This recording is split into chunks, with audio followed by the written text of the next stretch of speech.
how good you are. How important is this for you as a 16-year-old? Gaano ka-importante para sa'yo na ipakita sa buong mundo yung skills mo? Ang dami nang humahanga sa'yo ngayon. Sobrang importante po kasi parang ngayon lang po ako nabigyan ng spotlight. Tapos, kaya ako rin po ginagalingan para sa family ko po, lalong-lalo na sa papa ko.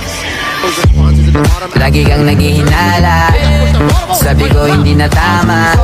Yun pala ikaw yung may ginagawa.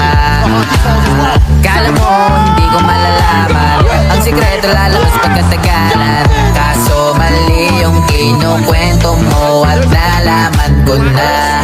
Kasi kinakalat mo na ako yung nagloko. Tama ba yan?